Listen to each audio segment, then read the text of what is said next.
Alright, guys, I got the final chapter of Schooled here for you. Chapter 31. Name, Capricorn Anderson. And it only makes sense. The last chapter is about Cap. He's our protagonist after all. I was driving the pickup on the dirt lane alongside our orchard when I got arrested again. This guy, for a 13-year-old, he gets arrested a ridiculous amount. I was surprised when the siren blurped and the lights started flashing. Rain had told me to stay off the county roads, but that I'd be okay so long as I stuck to Garland property. When I said that to the officer, though, his answer shocked me. This isn't Garland anymore. The land belongs to Skyline Realty and Development, and you're driving without a license. With that, he loaded me into the back of his squad car. The county sheriff's office was a lot smaller than the police station they'd taken to me after I drove Mr. Rodrigo to the hospital in the school bus. It had only one room, and there wasn't even a lockup, just a middle ring that they could handcuff people to. They didn't do that to me, though. They sat me in a chair and told me to wait while they made phone calls. I stared out the window, feeling pretty low. Rain was going to be mad when she found out about Skyline Realty and Development.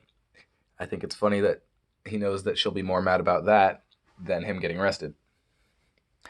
Dealing with big companies was one of the things she'd formed Garland to get away from. Who knew what a hassle it was going to be to straighten out this mistake? She'd been so busy lately, away a lot, and really quiet when she was home, listening to her favorite songs from the 60s on a record player. The times they are a-changin', by Bob Dylan especially, seemed to fascinate her. She let it repeat over and over again. Bob Dylan was right, I said one night. She looked sad. I used to think change was a choice, that you could avoid it if you stuck with your convictions. Now, she shook her head. I just don't know.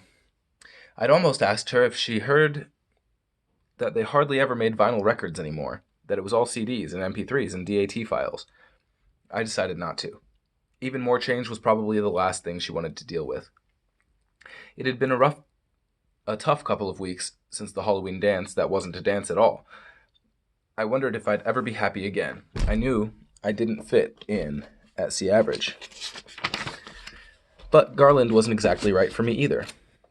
Interesting, so now he's questioning his place at Garland. Knowing 1,100 people can spoil you for being alone. I didn't regret my time in real school. I learned a lot, like when you have a checking account, your money is separate from all the other money in the bank. And when you write a check, the number you put in the little box gets subtracted from what you have. That's an important thing to know, Cap. I learned that you can't fix a china figurine with duct tape because it doesn't look right. And I learned a new vocabulary word, klutz. I learned about lockers and reruns and gigavolumizer. I almost learned about dances, but I didn't. The most important thing I learned is how many things out there I still needed to learn about. I wanted to, but it didn't seem like I was going to get a chance. On the other side of the window, the sunlit world had never appeared so wide and tempting. A very fancy car with a shiny new paint job screeched up to the curb. I recognized the hood ornament that looked sort of like a peace sign. I knew from trigonometry and tiers that it was called a Mercedes, and it cost a lot of money. I was puzzled to notice the yellowed bumpered sticker on the back. War is not healthy for children and other living things. The only place I'd ever seen one like that was on our old pickup truck. A blonde, stylishly dressed woman slipped from behind the wheel, talking on her cell phone. With her free hand, she reached back into the car and pulled out a cane. Rain's cane. I did a double take. The hair was different. The clothes were different, and I'd never seen the car, but this was Rain. She came in and gave me a hug. I felt the familiar contours of her love beads through the fabric of her designer blouse. She announced, "Not bad for an old grandma, right? Rain, what happened? You've changed." She took a deep breath. "Brace yourself, Capricorn. I've got a lot to tell you." "I've got a lot to tell you," I interrupted. "I got arrested again, and the police say some development company owns Garland. What are we going to do? Some development company does own Garland. I should know. I sold it to them." I was horrified. "Sold? You always said no one owns the earth, so no one can buy it or sell it." She was patient. "That wasn't me, Cap. I was quoting the ancient Hopi Indians. 40 years ago, when Garland began, I purchased the land with money. I borrowed from my parents. We lived as a true commune, sharing everything, and I was a partner, nothing more, nothing less. But the deed was always in my name, so it was always mine to sell. She waved her hand to quell my protest. Calm down. I wouldn't let them build some gated fortress of McMansions for the masters of the universe. There's going to be affordable housing for all income levels and a park with a flower garden. I thought that was a nice touch. I was distraught. This went against everything I'd been taught to believe in. She was taking the entire Garland value system and junking it. I understood that she had the legal right to sell it. What I didn't understand was why, I demanded.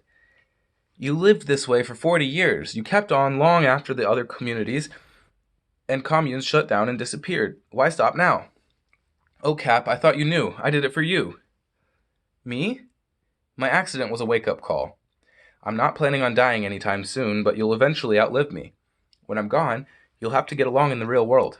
That just won't happen if we stay at Garland. It would be criminal for me to let you face life with no more street smarts than a newborn baby. Although, she added meaningfully, nobody could say that your first try wasn't a success. How many people get to attend their own memorial service along with 1,100 of their closest friends? It was as if my entire universe had been twisted inside out. Was this Rain or some stranger who had taken control of her body? Yet, in a way, I was seeing my grandmother more clearly than ever before. I was the one who had been born and raised at Garland. Rain grew up in San Francisco. I may have been completely helpless in the outside world, but she wasn't.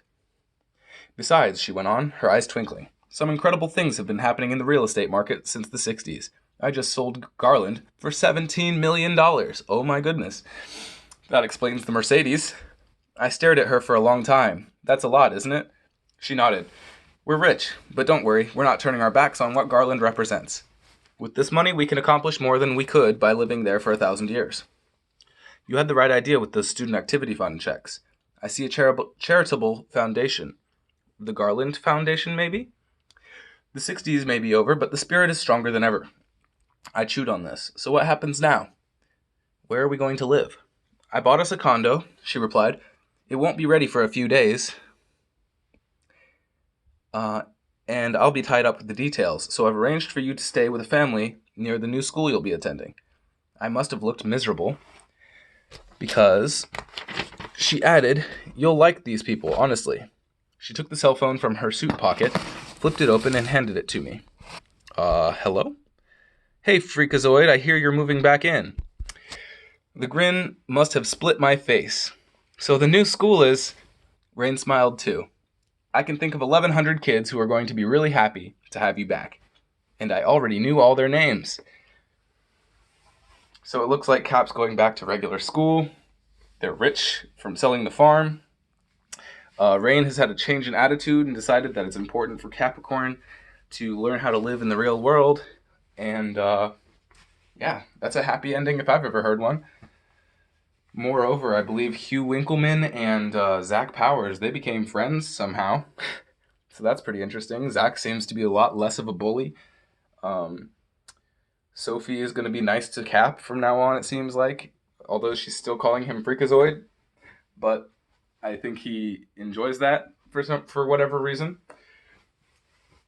But yeah, things turned out really good for Cap. He's not going to be allowed to drive anymore because he's still only 13, but, he gets to meet all of his new friends and go hang out at regular school, so I'd say it's a win. Anyways, that's the end of the book. Hope you enjoyed it.